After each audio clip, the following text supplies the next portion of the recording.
Τι είναι ο διάλογος? Η συνομιλία, η συζήτηση με στόχο την πληροφόρηση και την αναζήτηση της αλήθειας.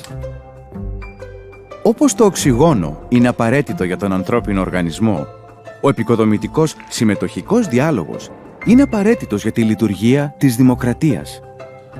Ο οργανισμός Oxygono στοχεύει στην καλλιέργεια μιας κουλτούρας διαλόγου και ανταλλαγής απόψεων μεταξύ εμπειρογνωμόνων, αξιωματούχων και άλλων πρωταγωνιστών και την πρόθεση ιδεών στα κέντρα λήψης αποφάσεων, στην παρουσία και με τη συμμετοχή του πολίτη που έχει άποψη. Το οξυγόνο δεν ανήκει σε κανέναν, αλλά ταυτόχρονα ανήκει σε όλους. Δεν εκφράζει συγκεκριμένη άποψη. Είναι απλώς μία πλατφόρμα συζήτησης θεμάτων που διευρύνουν τους ορίζοντές μας.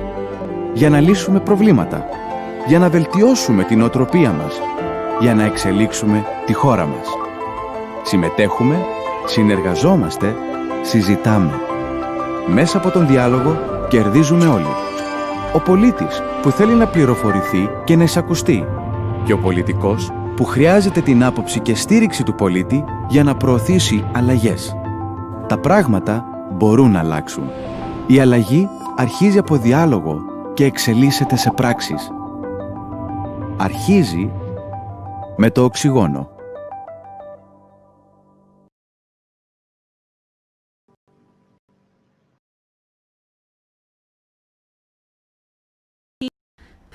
Professor Joseph Weiler, Dr. Benjamin Martil, dear online attendees, good evening from Nicosia.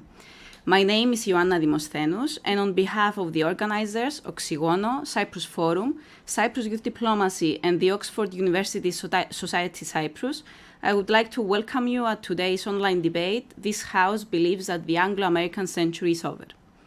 This is the 6th annual debate of Oxygono and will be called Oxford Union Debate Rules. We look forward to a very lively event with the online participation of all viewers.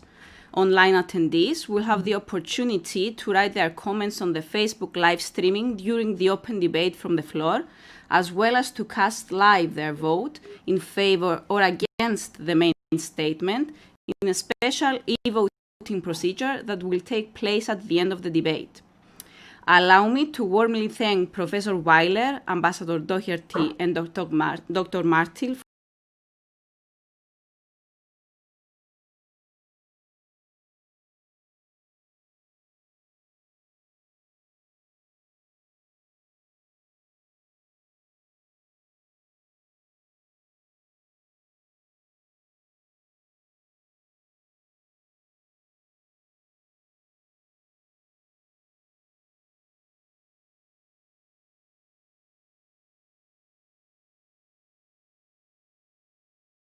research and teaching on British foreign policy and European security.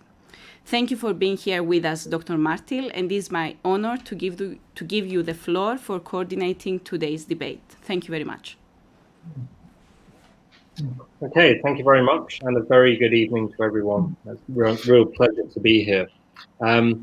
So let me welcome you to today's Oxford-style debate. This House believes the Anglo-American century is over. This is, as you're well aware, an important debate. Some big questions and I think some answers as well from our experts.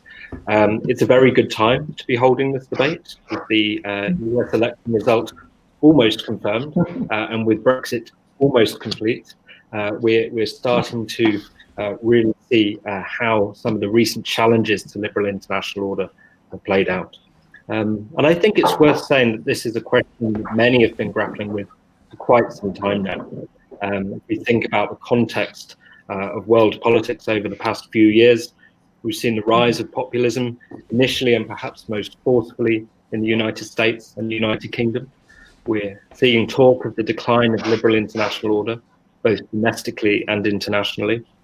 There's talk also of the return of a multipolar international order with new challenges to the American-led liberal order, a more plural set of international actors, and a more uncertain position for those actors within the West, the US, the UK, the European Union. And I'm sure in our debate we'll touch on this and more. But let me begin by introducing our two speakers for this evening. In favour of the proposition is Joseph Weiler. Joseph Weiler is Professor at NYU School of Law and Senior Fellow at the Centre for European Studies at Harvard University. He served recently as President of the European University Institute in Florence, and he is an Editor-in-Chief of the European Journal of International Law and of ICON, the International Journal of Constitutional Law. So welcome, Professor Weiler. And in opposition, we have Ambassador Kathleen A. Doherty. Kathleen Doherty served as US Ambassador to the Republic of Cyprus from September 2015 to February 2019. Following this assignment, she was Dean of the Foreign Service Institute, the United States premier training ground for diplomats. In her foreign service career, she has served as Deputy Chief of Mission at the US Embassy in Rome, and for 2 years as Deputy Assistant Secretary in the Bureau of European and Eurasian Affairs. Prior to returning to Washington, D.C. in 2010, she was Counselor for Economic Affairs in the US Embassy in London.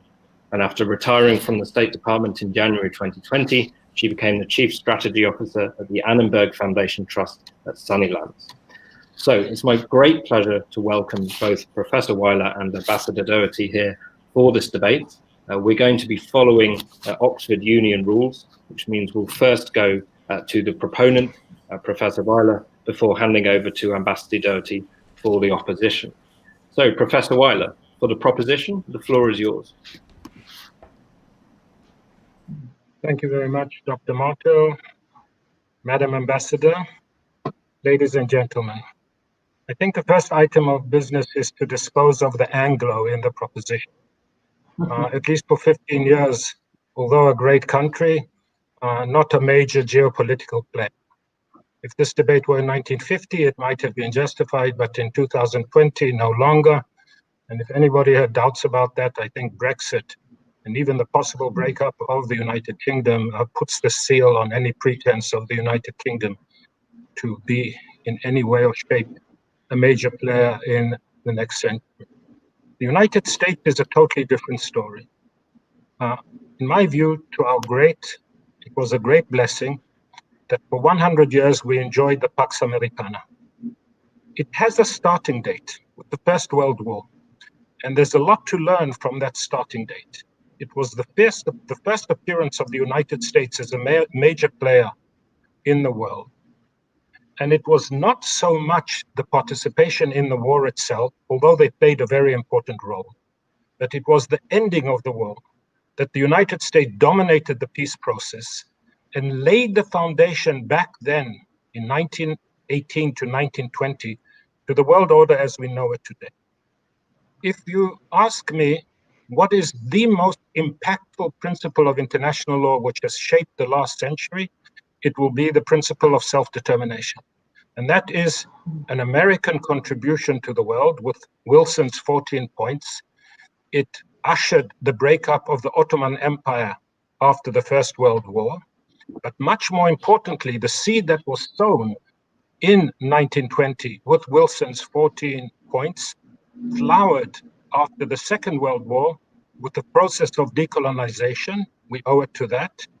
And then with the breakup of the Soviet Empire, we still owe it to that. And all that goes back to the beginning of the Pax Americana in 1918, if you want. Now, looking at that experience, it characterizes the nature of the Pax Americana. And there are two features which characterized it. On the one hand, it was the incredible ability of the United States both to shape world events, the geopolitics of our world, and to constrain them, an unparalleled power.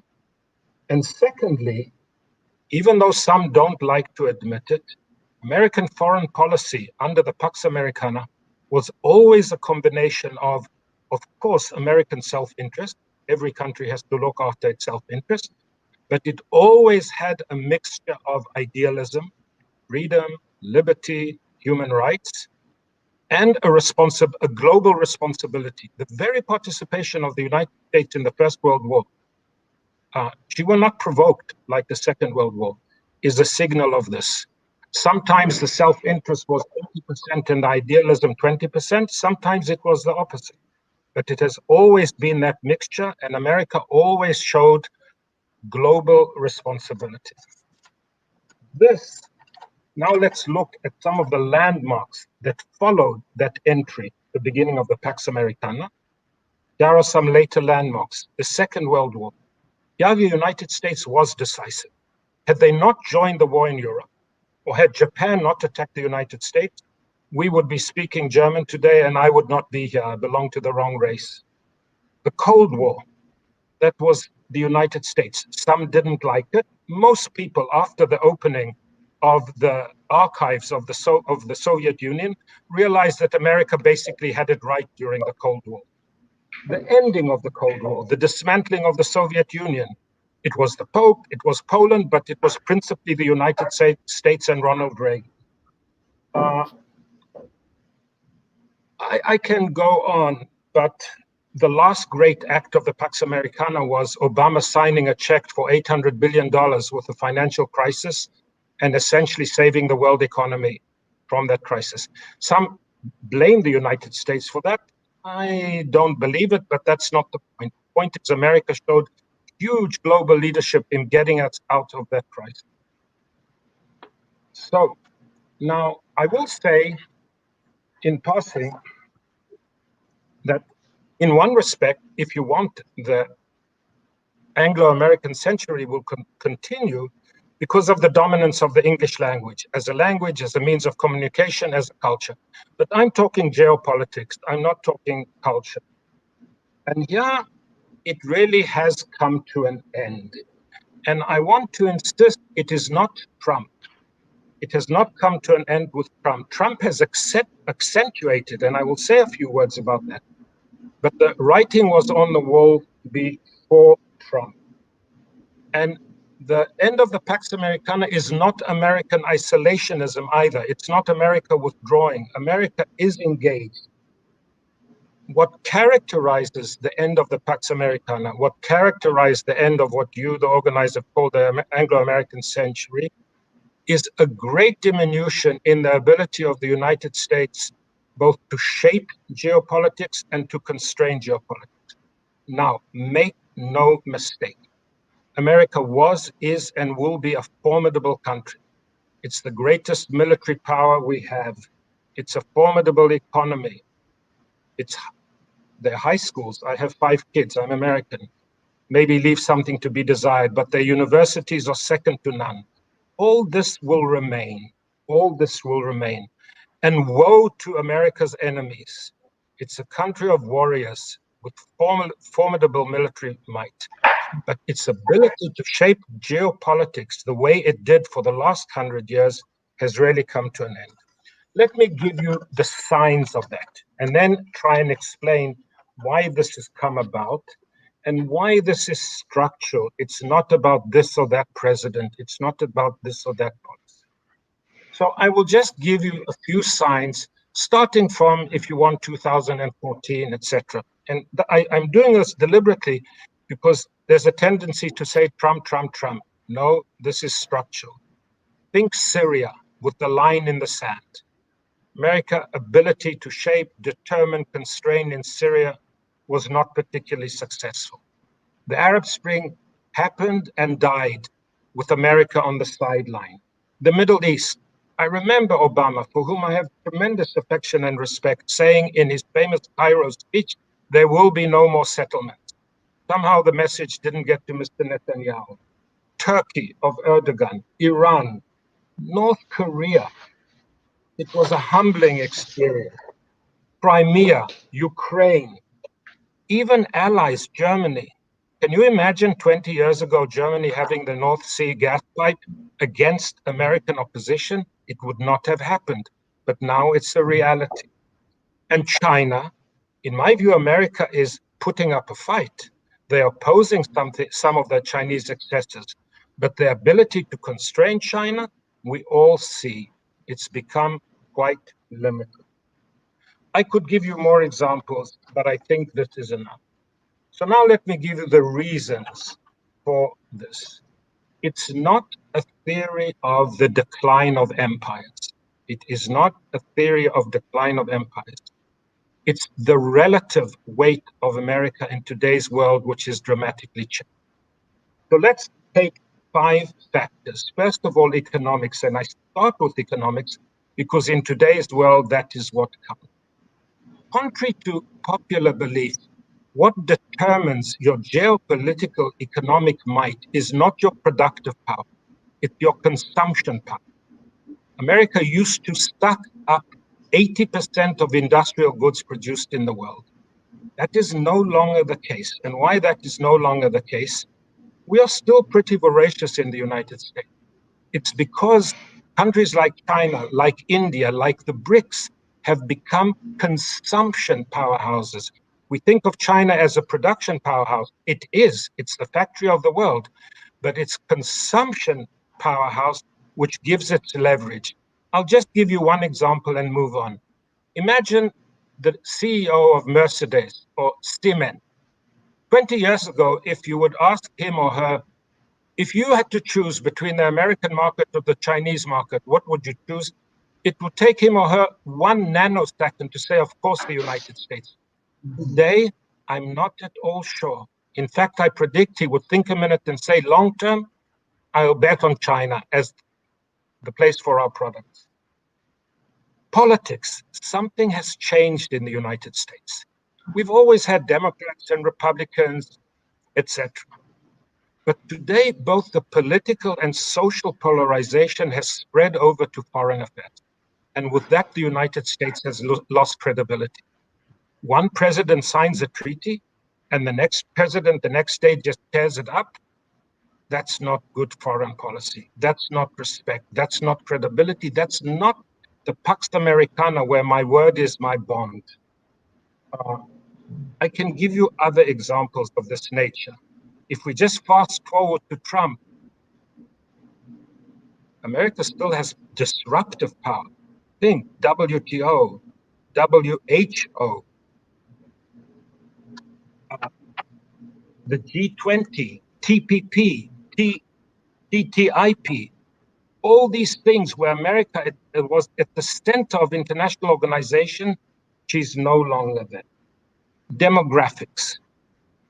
Demographics, again, contrary to popular belief, is not a question of just numbers. What's the size of your population? It is the combination of numbers plus weight, education. It's numbers and education which combine for demographic might. It used to be, who cared that China had 1.5 billion people when everybody was terribly poor and uneducated? Who cared about that with India? But United States, with 300 so million people, well educated.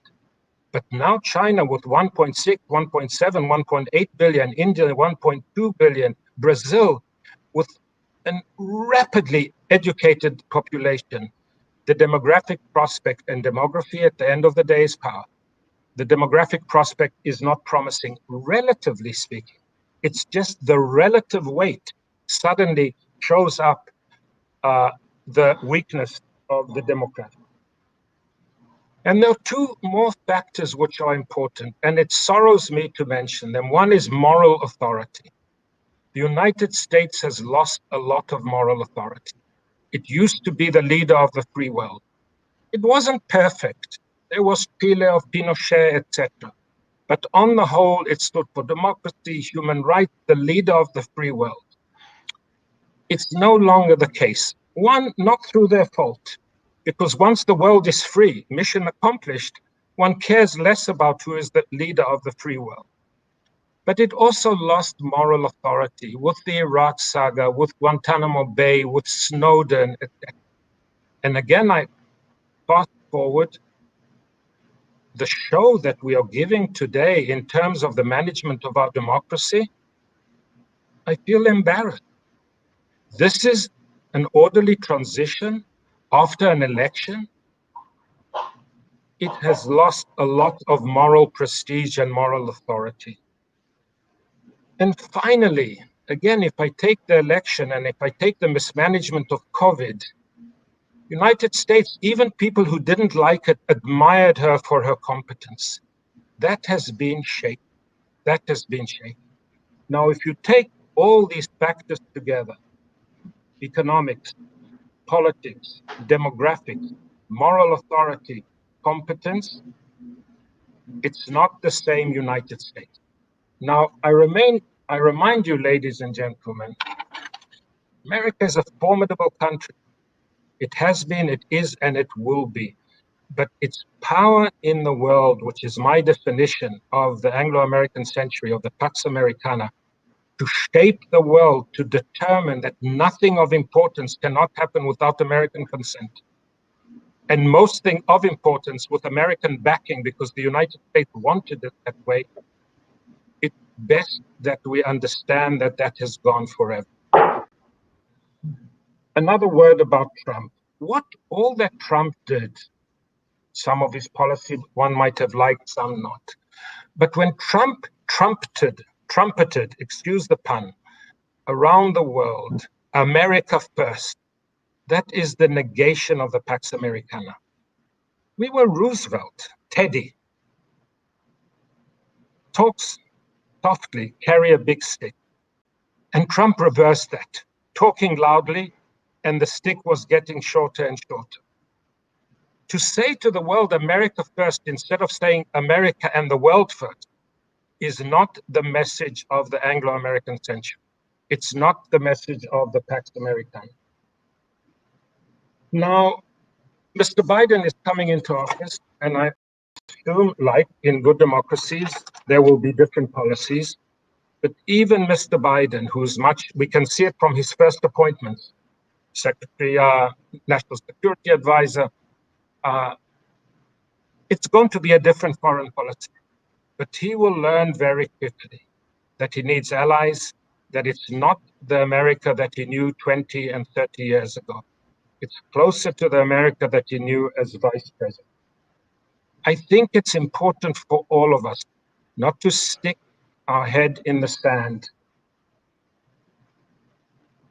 Am I still okay for time? Yes. Not to stick our heads in the sand, not to be sleepwalking, to respect the United States, to ally with the United States, to support the United States and hope for support, but to realize we live in a different world. It's no longer the Anglo-American century. There is no longer the Pax Americana. And if we pretend that there is, we will end up poorly. Thank you, ladies and gentlemen. Okay, thank you very much, Professor Weiler, for those extremely interesting and also very well-timed remarks. We're now going to hand over to Ambassador Doherty for the opposition. Great. Thank you, everyone, and thank you for the invitation. I also will agree with Professor Weiler that I'm only going to speak about the United States. I think it's more appropriate for many of the reasons that he outlined. And I will argue that it's not only premature, but it's also incorrect to talk about the end of the American world order. But let me explain why. First, the United States remains the world's global military power. No other country has the military power of the United States. The US military budget in 2019 was $732 billion. China's was $261 billion. And the next four countries on the list combined spent less than China. Put another way, the US budget is larger than the combined budgets of the next 14 countries. The US maintains nearly 800 military bases in more than 70 countries and territories abroad. Britain, France, and Russia, by contrast, have about 30 foreign bases combined. And China has less than 5, depending on what you count. And US capabilities, conventional space, cyber, artificial intelligence, are growing and shaping the future of 21st century defense. Despite the recession triggered by COVID, the US remains the world's largest economy. The US dollar makes up over 60% of known central bank foreign exchange reserves, making it de facto the only global currency. In just the past 10 years, the US has fundamentally changed the global energy picture. In 2020, for the first time in 70 years, the US became an energy exporter and is a top producer of nuclear energy and other renewables. In terms of market capitalization, 8 of the top 10 technology companies are American. Of all global firms by income, 6 are American. In terms of top-ranked universities, 9 of the top 10 are American. Through its economic size, through its domination of sectors such as energy, education, technology, this is why the United States remains the world's economic leader. So the United States has the military might and the economic clout, but does it have the soft power and the diplomatic means to build the coalitions and consensus needed to achieve its goals and protect its interests and those of its allies? That's a harder question, but the answer here, too, is a yes.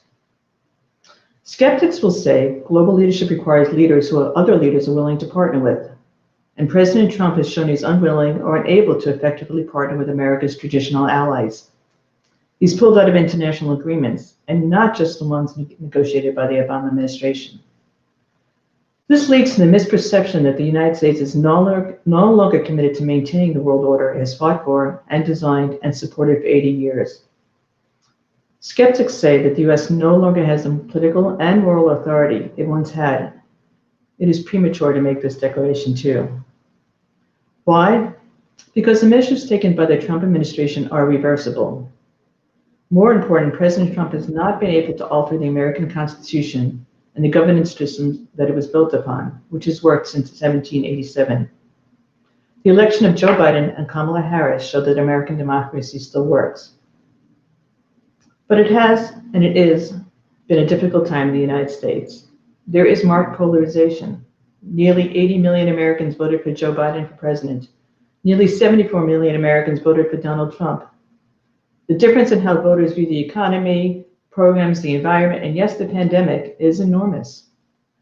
But this is not the first time in American history when we were divided. In fact, we have disagreed with ourselves since the founding of the nation. And there have been darker times in the US in the past several decades. In the 1950s, there was McCarthyism. In the 1960s, there were political assassinations. In the 1970s, we had the Vietnam War, Watergate, and the resignation of a president. And yes, there were previous times when presidential elections results were disputed. It took 34 days to decide the 2000 election. The elections of 1876, 1888, and 1960 also were disputed. Each of these times raised doubts about whether the American system of government and its democratic foundations would endure, and each time they did. And they are now. The United States has an enormous capacity for self-correction and renewal, our most exceptional national trait. This ability sets its political system apart from others and gives it the political and moral standing to shape the world. Now let's look what the Biden administration intends to do. President-elect Biden has said, we must repair and reinvigorate our own democracy, even as we strengthen the coalition of democracies that stand with us around the world. The United States' ability to be a force for progress in the world and to mobilize collective action starts at home. As a nation, we have to prove to the world that the United States is prepared to lead again, not just with the example of our power, but also with the power of our example. He has called to advance the security, prosperity, and values of the United States by taking immediate steps to renew our own democracy and alliances, protect our economic future, and once more place America at the head of the table, leading the world to address the most urgent global challenges. He has vowed to refocus on long-standing international alliances, rejoin the World Health Organization, and sign up to the Paris Club Accord. He has also said in his first year he would convene a summit of the world's major carbon emitters. He has called for a summit of democracies that bring together the world's democracies to strengthen democratic institutions. This is where American leadership is urgently needed. In every region of the world, democracy is under attack by populist and national leaders and groups that reject pluralism. As Tony Blinken, who, if confirmed by the Senate, will be the Secretary of State in the Biden administration, has stated, the United States has discovered what happens when some other countries try to take our place, or maybe even worse, no one does, and you end up with a vacuum that is filled by bad events. The Biden administration will have to figure out a new model of US global leadership. It's going to be important to recognize the confidence that our allies had and the world had in American leadership is not going to be restored overnight. None of America's relationships with either friends or enemies is the same as it was 4 years ago.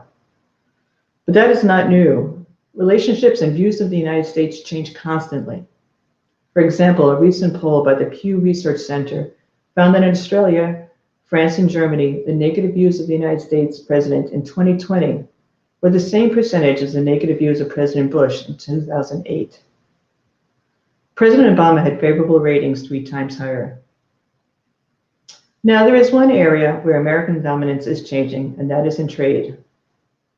The emergence of China as a trading superpower is leading some to believe that this century belongs to China. But let me conclude that China's time would be premature. Let me remind everyone that there was another time when a country in Asia was said to be taking over as the world's global economic leader. That country was Japan. In 1979, there was a bestseller called Japan is Number One, Lessons for America, declaring the demise of the United States in the beginning of the Japanese century. It never happened. The pure side of China's economy acts as a gravitational pull, and that is why countries are eager to be trading partners with China. But you have to understand what China stands for.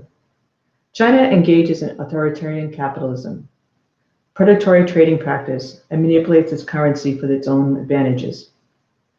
And while China is increasing its presence in international institutions, it is very cautious about accepting international burdens.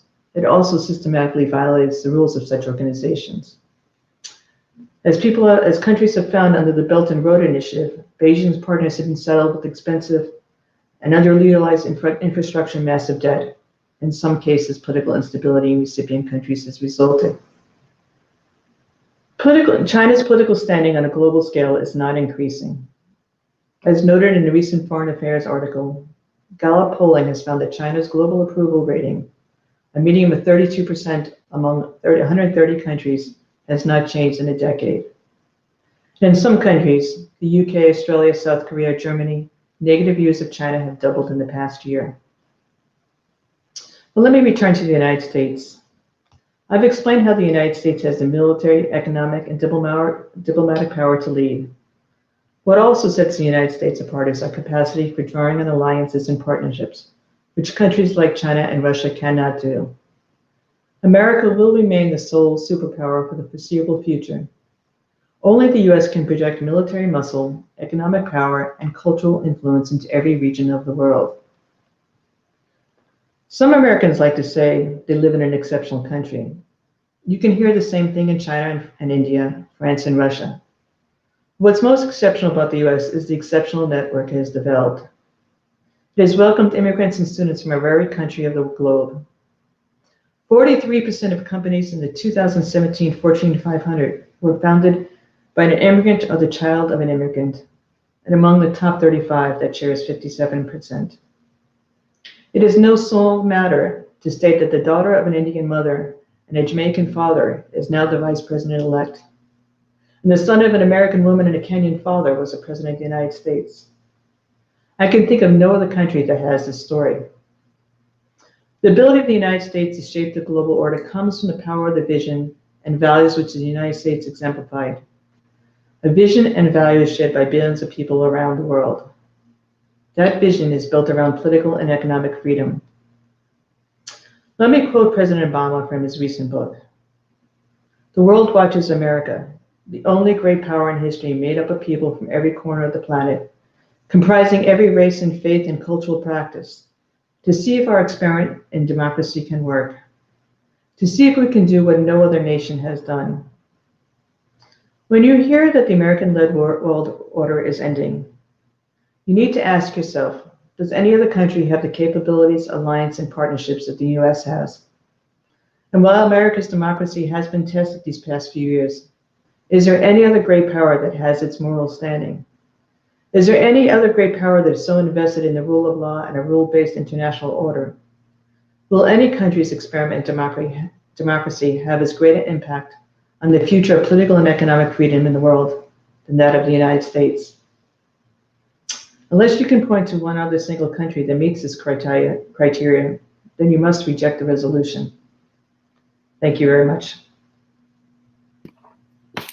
Thank you very much, Madam Ambassador, for those remarks. It's really nice to see both sides of the debate coming together, and I think we're starting to see what's at stake here. Although I'm heartened to see that both speakers actually agree on the relative position of the United Kingdom in the global order. So now we've entered the rebuttal stage of the debate. I'm going to hand back to Professor Weiler for a 5-minute rebuttal, and then we'll return to Madam Ambassador for a 5-minute rebuttal of that. Thank you very much, sir. So the interesting thing is, I hardly disagree with anything that the ambassador said. I too think that America is formidable. I agree that she is the biggest military power in the world. One American fleet has more power than the combined fleets of all European countries put together. I agree that she's an economic powerhouse. And I agree that, of course, she will remain an important player in world affairs, especially with a different type of leadership. But my argument was structural. Her relative power is not what it used to be. Yes, she's a formidable economic power.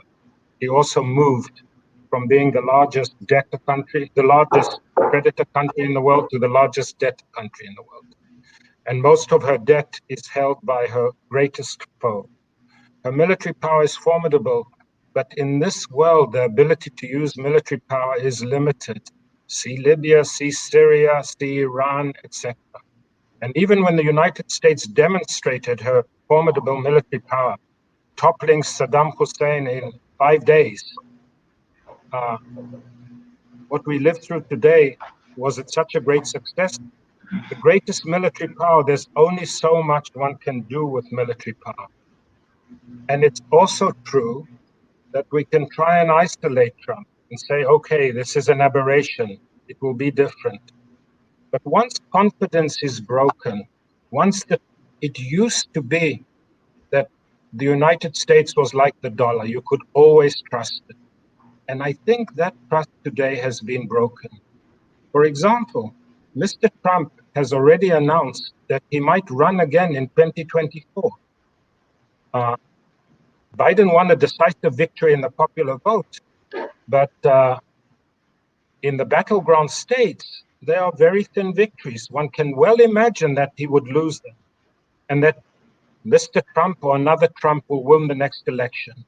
I'm sure every serious capital in the world is thinking, well, we need the United States, it's formidable, we'd rather be friendly, etc. But it's not the same world order that it used to be.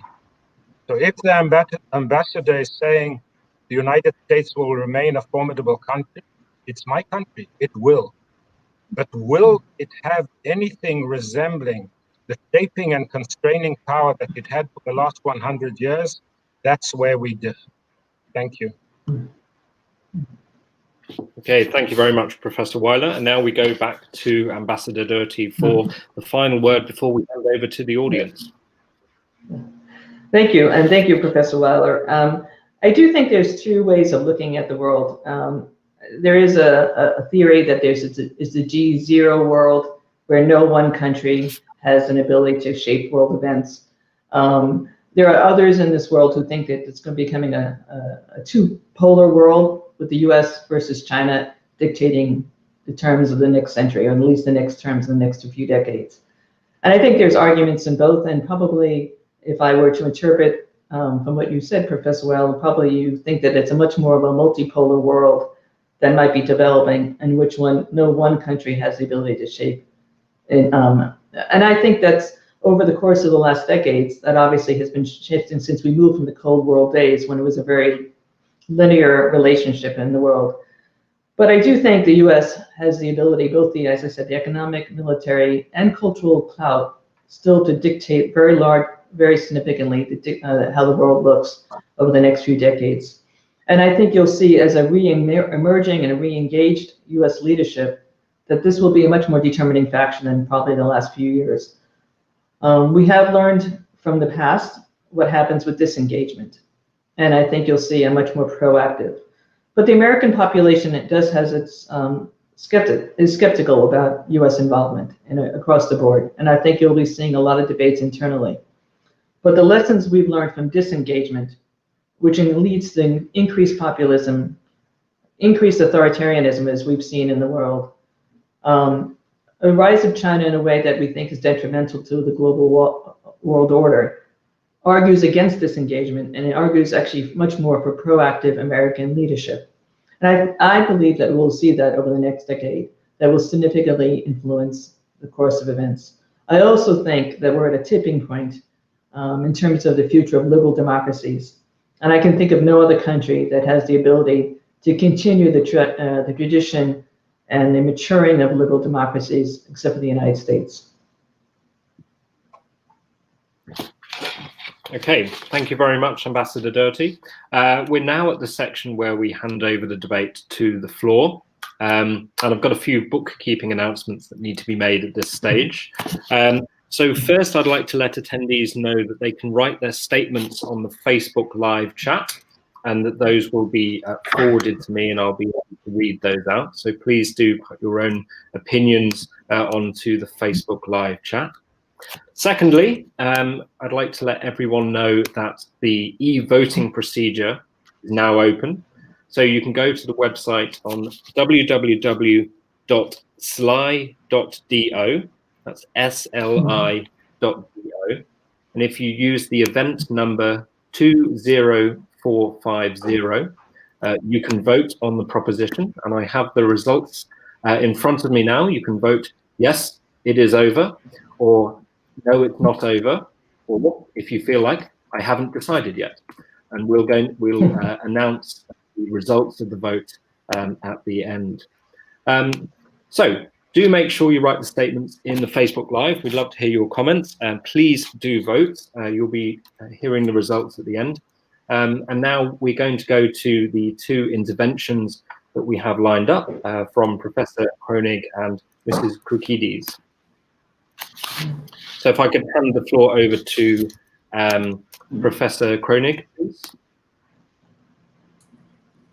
Great. Well, thank you very much for the invitation. It's really a pleasure to be here and to engage with my esteemed colleagues. I will also argue against the motion. I believe that the United States is the world's leading power and will remain the world's leading power for many years to come. Yes, it is a more competitive system now than it was in the 1990s or 2000s, but the United States is still the world's leading power. And many of the arguments I'll be making today are from my recent book, The Return of Great Power Rivalry, Democracy versus Autocracy from the Ancient World, the US and China. And so I did want to begin by also arguing against the premise, just to make a historical point on the Anglo-American century. I think it's been really the United States that's been the leading power for the past 75 years. If you look at British leadership before that, I would actually start the date in the 1700s. And so really, I think it's more like 300 years of Anglo-American leadership. And then if you want to talk about the Dutch Republic, that really had the same model as the British and the Americans in some ways, this open republic, commercial power, powerful navy to support that. I think we have kind of 400 years of this kind of model of Dutch Anglo-American leadership. So I think that's just more evidence that this is a strong model for world leadership.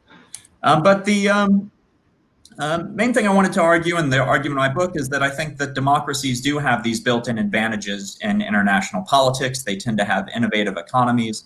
They excel in international finance and trade. They're good at building alliances and partnerships. And they have effective militaries. And I think we can see that all today with the United States and its competition with China. Because if we're going to say the US century is over, okay, fine, then what is the new model? Who's going to challenge the United States? Who's going to overtake the United States? And the only possible peer competitor is China. And so let's just do a tale of the tape economically, diplomatically, militarily. Where do the United States and China stand relative to each other? And when we do that, I think we see that the United States is in a much stronger position. International relations scholars often use share of global GDP as a measure of power. For the United States, that's about 23%. For China, only 15%. So the United States still the larger economy. If we look at financial power, the United States still sits at the center of the global financial system. New York Stock Exchange, US Treasuries are the safest investment on earth. And so the United States is still the leading economic power, and I think will be for years to come, something we can discuss. Diplomatic power. The United States has over 30 formal treaty allies. If you add up the combined GDP of the United States and its allies, it's 59% of global GDP. So the United States and its democratic allies are roughly 2/3 of global power. China, depending on how you count, has 0 or maybe 1 formal ally. So not very good at building alliances and partnerships. As the ambassador pointed out, views of China around the world are much more negative now than they used to be. We can look at soft power as another measure of diplomatic power. There, the United States, according to the Soft Power 30 ranking, is number 5 in the world, but China only number 27, very far behind. So diplomatically, the United States really has no peer. And then militarily, same thing. The United States, the world's only global superpower. A major weakness that China has because of its autocratic system is its domestic insecurity. China spends more on internal repression than it does on its military. And so if you just follow the money, the Chinese people are more afraid of Uyghurs and protesters in Hong Kong than they are of the US Department of Defense. And that's a major shortcoming in this competition. Just would like to provide my rebuttal of the argument that the United States century is over. And one of the arguments made was the United States isn't as powerful as it used to be. And it depends on what period we're looking at.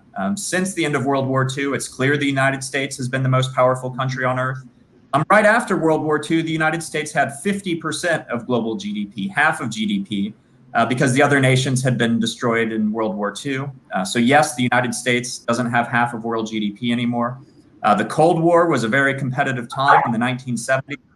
Many people thought the Soviet Union was going to overtake the United States. I think there's a case you can make that the United States is stronger now than it appeared at times in the 1970s.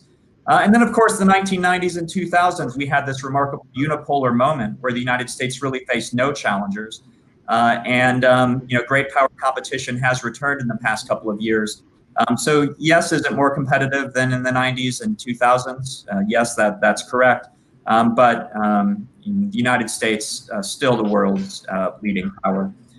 People predicted decline in the past, as was pointed out, in the 70s to the Soviet Union and the 80s to Japan. Those predictions turned out to be incorrect. And I suspect they'll turn out to be incorrect here as well. I think the Chinese model has real weaknesses. It's bound to run out of steam. The US has these enduring strengths, and I think its leadership will continue. Now, in this book, I look at these rivalries going all the way back to the ancient world, and by my count, the average tenure for a world leader is around 130 years.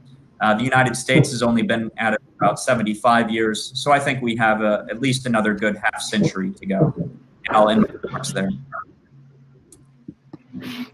Okay, thank you very much, Professor Koenig, for that intervention against the proposition. We're now going to go to our second intervention, which is from Anna Koukidis Prokopiou. So over to you. Hello there, thank you for the invitation to speak. Although I had many lively debates with Ambassador Doherty when she was in Cyprus, this time I will be siding with her. Let me just point out to something which has just happened in the Middle East. We have Saudi Arabia, Israel, the United Arab Emirates, Bahrain, and all these countries lining up to be friends with each other. Now, if we actually, came to the, if we consider this 10 years ago, 20 years ago, it would have been unthinkable. So who has facilitated this change in feeling in a neighborhood? And the answer is very simple. That's America.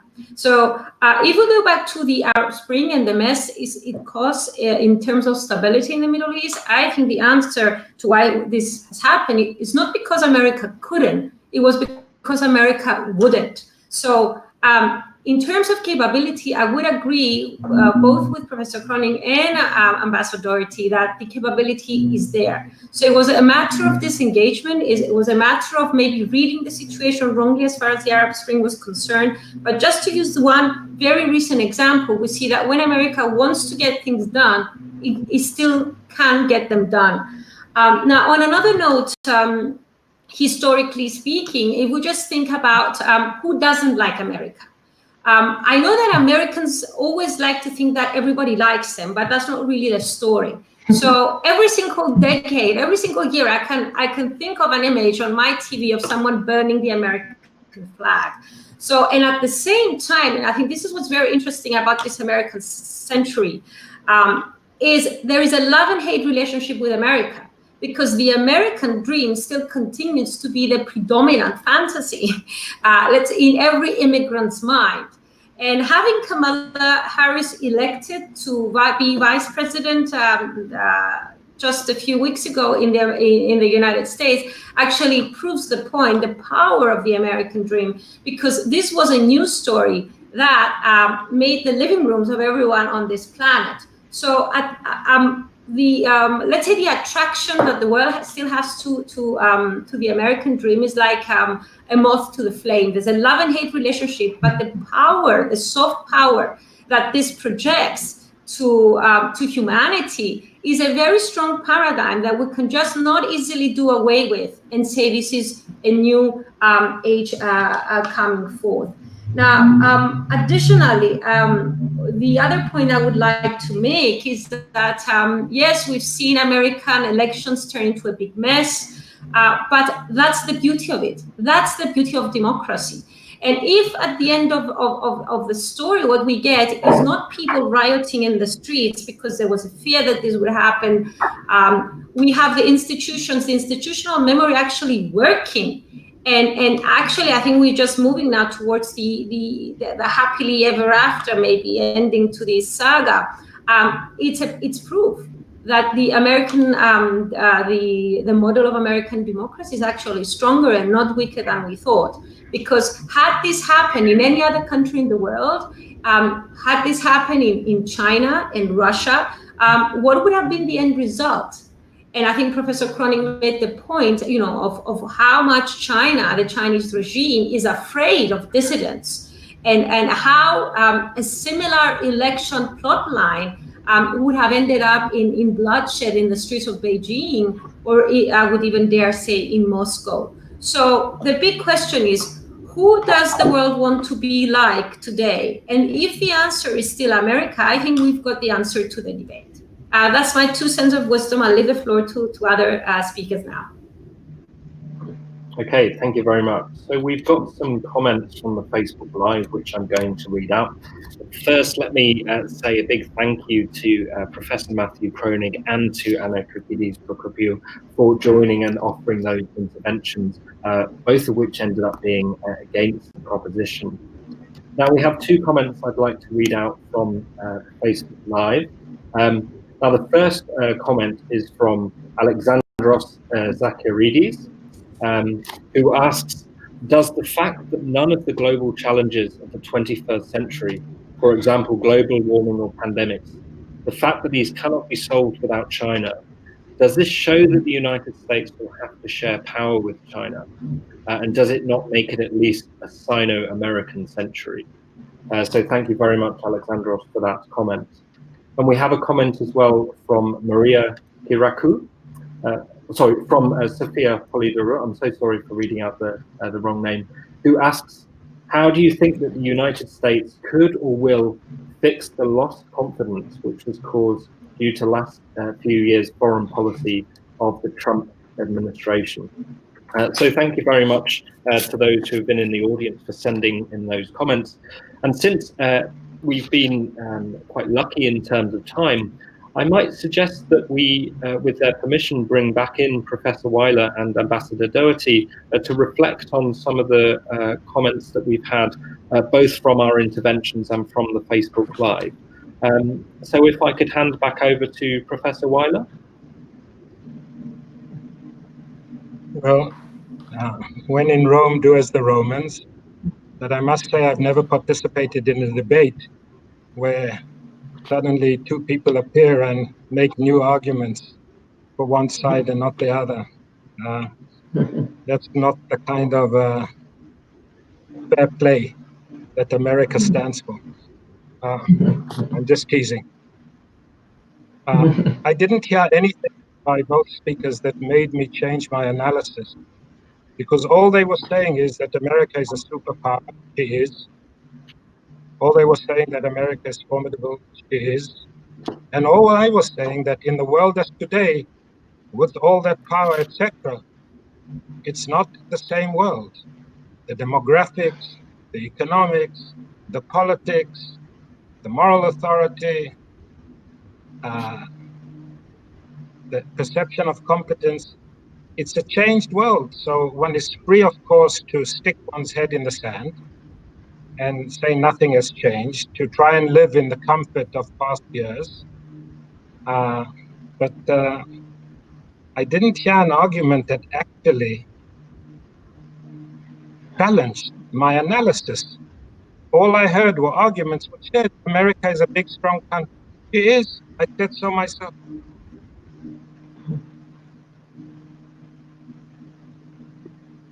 Okay, thank you very much.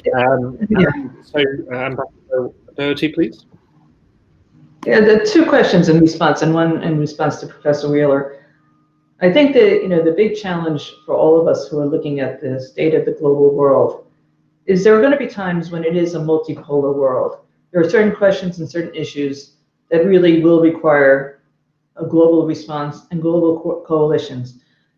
But it also takes leadership of a single country in some of these issues. And climate change is probably the crucible you might look at, that without the US or without China, addressing climate change will never happen enough to affect the future of humanity.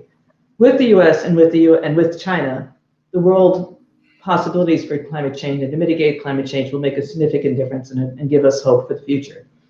One country alone can't do it, but without China and without the US, nothing's going to happen in the world. I do think you will see the test of the US leadership over the next 4 years is probably over climate change. And this is where we also have the issue of trust being rebuilt into the American system, American values. I was very encouraged by the selection of a former Secretary of State to have a cabinet position to address climate change in the US. That is a significant step forward and a significant commitment and a significant sign of leadership. But it is something that the US can't do alone either, and has to bring along other countries. And I think in this case is a perfect example how the US will shape the world order on climate change. Okay, thank you very much for those further interventions. And we have a final comment which I'm going to read out, which I'm very pleased to say backs up Professor Weiler's point. So I think we've restored a little bit of the fairness to the debate here. And this comment is from Aris Theopoulou, who argues that the United States has a weak democratic political system, if it can be characterized as such. It's a bipartisan political system dominated by the two biggest parties, and this fosters group thinking. A clear example is the Iraq War, supported by both parties with very weak opposition at the upper political levels that did not reflect the real sentiment of people. And false grounds on which the Iraq War were justified have angered the allies of the United States, who argue they have lost credibility. So thank you very much for that intervention. And now that we've heard all of the remarks from our guests, from our speakers, and from the floor, I'm going to now highlight the results. Now, thank you very much to those of you who voted. We had 26 individuals voting. Thankfully, it's just a simple majority proposition. There's no complex electoral college to go with this. I think this vote won't be disputed. The support for the proposition is the Anglo-American century over. 62% of you agree with Professor Weiler that yes, it is over. 31% of you agree with the opposition statement from Ambassador Doherty that no, it is not over, and 8% of you haven't decided yet. So thank you very much for... Now it goes to the Michigan court. Thank you so much to everyone who participated. I think what I really enjoyed from this debate was, first of all, I thought there was a lot of real disagreement here, you know, on the question of the US's declining ability to change the world around it versus this idea that it's premature to speak of American decline. And I'd like to thank all of the speakers for highlighting such a vast and important array of different changes going on in the world around us, which really we need to bring into this question of whether we are seeing an end of the American century. But actually, I find it very pleasing that at the end of the day, there's a lot of areas of disagreement. We may all agree on the question of relative decline. We may all agree that Trump hasn't been the best exemplar of the American century, and we may all agree that there's some important structural changes taking place in world politics that any government is going to have to navigate. So I'd like to thank all of the speakers for taking part in this debate. I'd like to particularly thank the Oxygono Foundation for providing this event, and to the Oxford University Cyprus Society, and thank you very much to all of those who participated. Thank you very much, Professor Weiler. Thank you very much, Ambassador Dirty.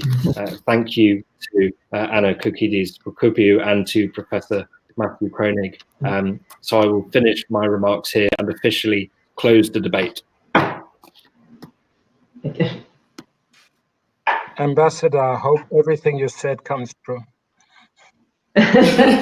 Well, it's a scary world. If I mean, in some ways, in the kind of the G0, the multipolar world, there's a very compelling argument for that. I just don't know if it's going to play out that way, because it becomes even messier and more ugly, I think, in a world like that. Thank you all. God bless. Keep safe. Thank you Very much. You too. Bye-bye. Thank you. Good to meet you all. Thanks a lot. Bye.